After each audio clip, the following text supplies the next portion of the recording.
All right, we are looking at the conclusion of the spiritual gifts. Our text verse for this lesson comes from Ecclesiastes chapter 12 and verse 13. Solomon says, "Let us hear the conclusion of the whole matter. Fear God and keep his commandments, for this is the whole duty of man." I thought this was a very appropriate passage to end this series because we are going to look at the conclusion. And as Solomon states here, this is the conclusion of the entire matter, no matter what the subject may be. Fear God and keep his commandments, for this is the whole duty of man. So in this verse, Solomon says, let us hear the conclusion of the whole matter. And that's just what we want to do with this message. To hear the conclusion of the whole matter on spiritual gifts. Now, several of you have been having a hard time to determine just exactly what motivational gift you might have. And so maybe this message will help you to better determine what yours is. I know some of you have already determined that. Some of you may not have. So what I'm about to give you are some guidelines that you can follow to determine exactly what your gift is. I stated also at the beginning of this series that you should take note of the things that other Christians do that irritated you. You know, there's some people you just love, but you just love to smack them every time they open their mouth. So, you know, it is just as important to realize what God's people say and do that upsets you, because that may be a landmark, if you will, on what your gift might be. We want to follow up on that as well. How to use the irritations from others to help you discover your motivational gift. Now ask yourself this question.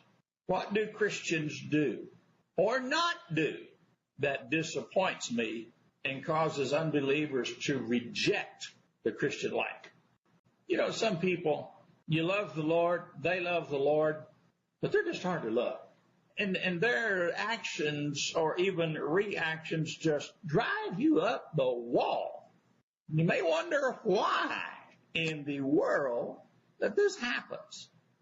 Now understand that I'm using the word Christian in the appropriate sense, okay? As I've said before, the word Christian is probably one of the most misused words in the English language. But I'm using it as its proper definition is. A Christian is a person who has been saved, who has been scripturally baptized, and is doing their best to live for the Lord to the best of their ability. Now that sums up what a true Christian is. And you need to realize that the answer to this question will greatly be influenced by your spiritual gift.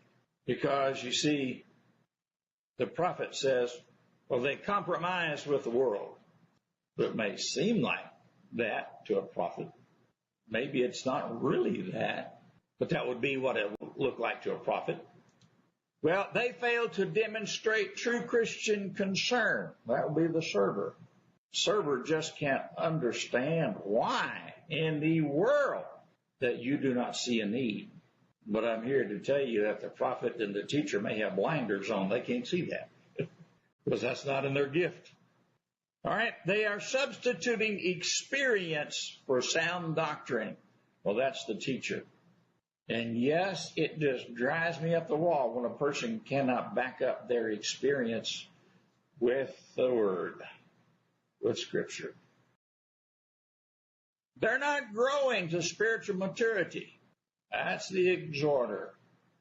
The exhorter can't stand when people should be growing, but they're not. When they should be mature adults in the Word of God and then in their spiritual life, but yet they're still babies. Paul had this. You remember when he was writing to the Corinthians, he said, I wanted to feed you meat, but you couldn't take it.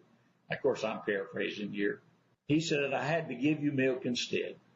I don't know any statistics that would back up what I'm about to say, and I could be all wet. I have been before.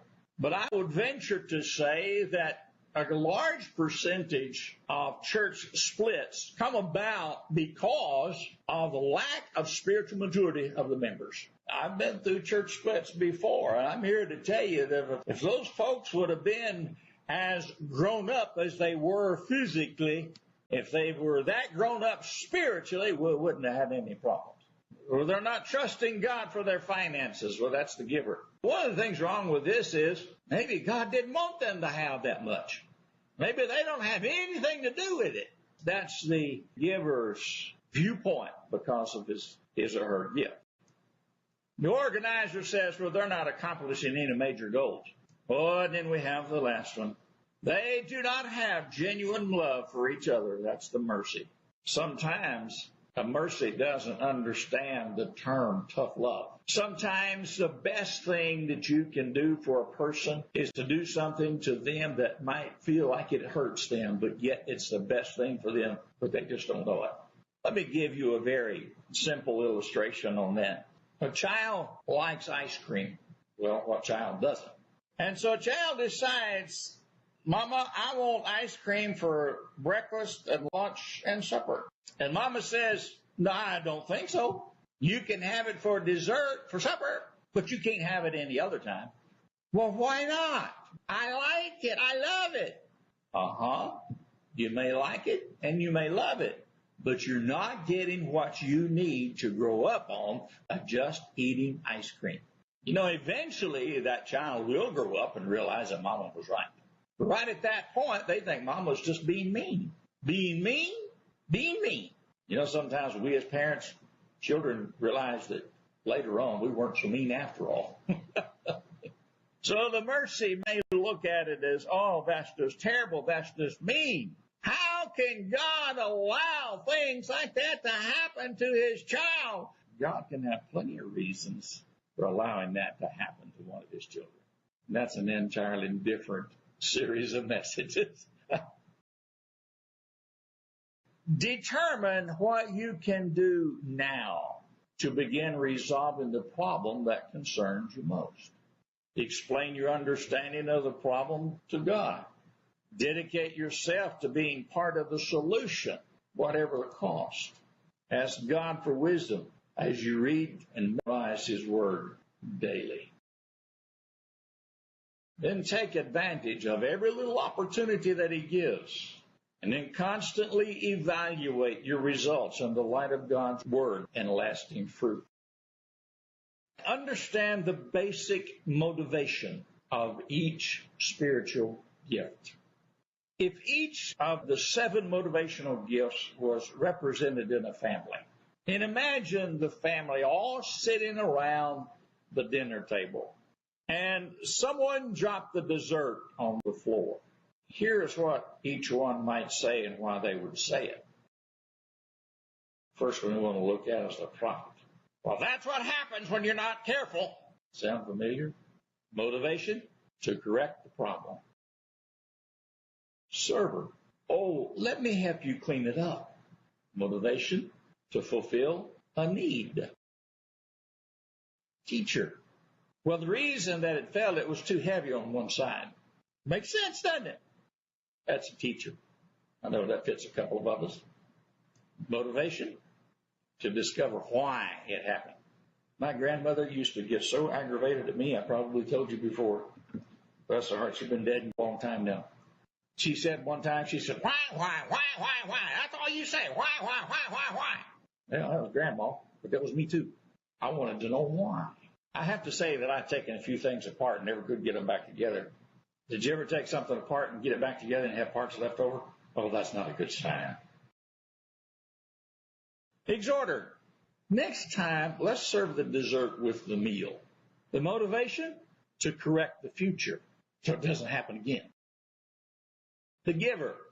The giver says, I'll be happy to buy a new dessert. Motivation? To give to a tangible need. Organizer. Oh, this one is good. Jim, would you get the mop? Sue, please help pick it up. And Mary, help me fix another dessert. Have you ever known someone when something happens, somebody steps in, this automatically goes boom, boom, boom, boom, boom. You do this, you do that. Probably an organizer. Motivation? To achieve the immediate goal of the group. Well, here comes Miss Mercy. Don't feel badly. It could have happened to anyone. Motivation? To relieve embarrassment. Now let's look at how to use questions to identify your basic motivation. Many times Christians are confused about their motivational gift because they enjoy practicing many gifts. So use the following types of questions to help yourself analyze why you enjoy doing a certain thing. Now let's suppose, for example, that you enjoy teaching a Bible class. Question is, what would your basic motive be in teaching a Bible class? Well, the answer to that would be to encourage people to be honest before God and others. That would be a prophet's motivation. Question. But why do you want people to be honest with God and others? Answer. So that they will not hurt each other's feelings. Yes, which that one is. That one would be a mercy's motivation. Question. Why do you not want Christians to hurt each other? Answer. So that they will be able to grow spiritually. Who would that be? That would be the exhorter's motivation. Question. Why do you want Christians to grow spiritually? Well, so they can appreciate the true message of the Bible. And who would that be? That would be the teacher's motivation. Question. Why do you want Christians to understand the true message of the Bible? Answer. So they can get their lives in order and be useful for God. An organizer. Key on that was order, wasn't it? Question. Why do you want Christians to be organized for God? Answer. So that they will be free to give to the Lord's work. That would be a giver. Question. Why do you want Christians to give to the Lord's work? Answer. So that we can meet the practical needs of Christians and unbelievers. A server's motivation. Question. Why do you want to meet the practical needs of others? Answer. I think that is the most important. Who's that? Well, the conclusion is your gift must be serving. Serious marriage conflicts are caused when one partner fails to understand the motivational gift of the other, or when one or both partners demonstrates the negative characteristics of his or her spiritual gift. I would venture to say, and again, I don't have any statistics to bear this out, but just based on my experience of many, many years as being a pastor and a teacher, I would suspect that a great number of problems in marriages would stem from this very reason. When one has a gift and the other does not have a compatible gift, and we've talked about that in this series, like the prophet and the mercy, then there are two different viewpoints, and many times never will the twain meet. And one cannot understand why the other acts and says what he or she does. When the key to this is, if both, it's not enough for just one of the spouses to understand what their gift is and try to practice their gift. Both need to understand their motivational gift and practice their gift and put it to work. If that is the case, then the two can work together because they will help each other understand how they see and they feel, because communication can be an open thing with them. But if one does not practice and does not endeavor to put their gift to use, but constantly show the negative traits of their gift, there's going to be nothing but trouble. I know some marriages like that. When a Christian couple have dedicated themselves to the Lord, and their desire, their common desire, is to serve the Lord to the best of their ability, then that's not saying that there's not going to be some rocky times, but that they can work together and they can work out the differences. I think if more Christian counselors would come to an understanding of these motivational gifts and try to determine what the motivational gift of each of their counselees are, especially couples that are being counseled, marriage counseling. I think that the counselor would go a long way in determining what the problem with this couple has.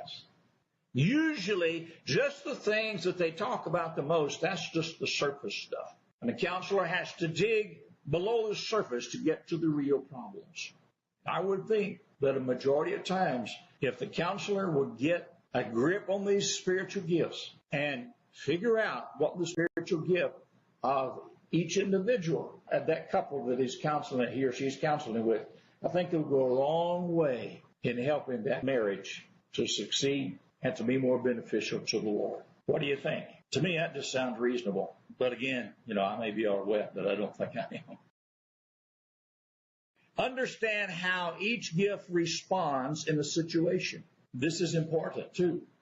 If 7 Christians, here again, I'm using the term Christian in its proper and correct sense. If 7 Christians representing each of the motivational gifts visited a sick person in the hospital, here is what each might say based on the perspective of his or her gift. Server. Here's a little gift.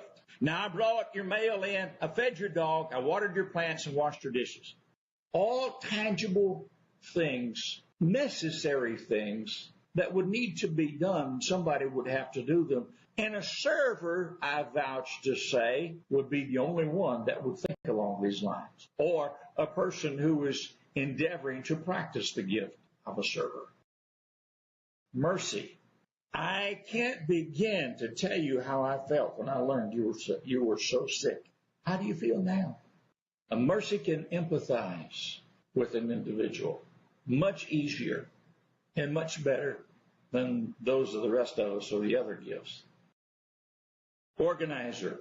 Don't worry about a thing. I've assigned your job to 4 others in the office. Wow. That must be a valuable employee, huh? Prophet. What is God trying to say to you through this illness? Is there some sin you haven't confessed yet? A prophet, it seems like no matter how they come across with things, they'll come across. That's the reason the prophet needs the little tender caring part of the mercy. And the prophet doesn't mean to be that way. That's just their gift. That's their nature. And they may not have the slightest clue that they are being abrasive, and they have to have it pointed out to them. And boy, when you point something out to a prophet, hang on. The prophets don't take stuff well. Exhorter. How can we use what you're learning here to help others in the future? The exhorter sees and understands that nothing ever comes our way, but God has allowed it. So an exhorter wants us to realize the purpose of things. Why did the Lord allow this to come our way? Giver. Oh, this is a good one. Do you have insurance to cover this kind of illness? That's what a giver would think about, wouldn't it? The monetary. A giver would naturally think, well, is that all they think about? Well, that's their motivation, pretty much. They don't, that's all I think about. They don't think about serving the Lord. Yes, they do, because that is their gift. Do you see how the different gifts could do butt heads with each other on the same subject, but you got different viewpoints? All right, let's look at the teacher. Yeah, this would be me. I did some research on the illness, and I believe I can explain what's happening. I don't think some of my doctors care too much for my research, because One of them didn't have the foggiest idea what the problem was and why I came to her. And she just couldn't get it. But I had done my homework. I knew what I was talking about. And when I later shared with others of my practitioners, she said, what? She did what? I try to have my ducks in a row, even when it's my health, because it's my health. And I want to make sure that my practitioners are doing what they should be doing. It's my health. Is that self-centered? Not really. Because if I can do the best that I can as well as I can, and then that's what I want to do. And sometimes me and my practitioners do not see eye to eye. I have fired a few doctors before. How to begin practicing other gifts. Discover what gifts are around you. Those of you who are married, it will be good for you to figure out what your spouse's gift is. Guarantee it will help your marriage. God has already placed around your life people whose gifts will complement yours. Your parents, brothers and sisters, marriage partner, Christian friends, working associates, all have spiritual gifts, if they're Christians, that will enrich your life as you find out what they are and how they operate. Help those around you to discover their spiritual gifts by reviewing the characteristics of each motivational gift. Ask each person to identify the list which most accurately describes him or her. Take a new look at conflicts. Most of the conflicts which we have with other Christians are simply the result of our misunderstanding of their motivational gift or of their misusing that gift. The most important point to remember in understanding other people is that each person sees a given situation from the perspective of his or her motivational gift. Furthermore, each person will expect you to see those things which stand out to him or her. At the same time, you will probably expect others to see what's obvious to you in a given situation. Not only will others expect you to see things from their perspective, but they will also expect you to be as concerned about them as they are. And any lack of concern may be translated as a lack of spiritual maturity on your part, or even as a sign that you are rejecting them. Learn to see through the eyes of others. This is especially important for pastors. Try to see through the eyes of others. Begin asking those with other gifts to tell you what things are important to them. Ask them to describe what they see in a particular situation.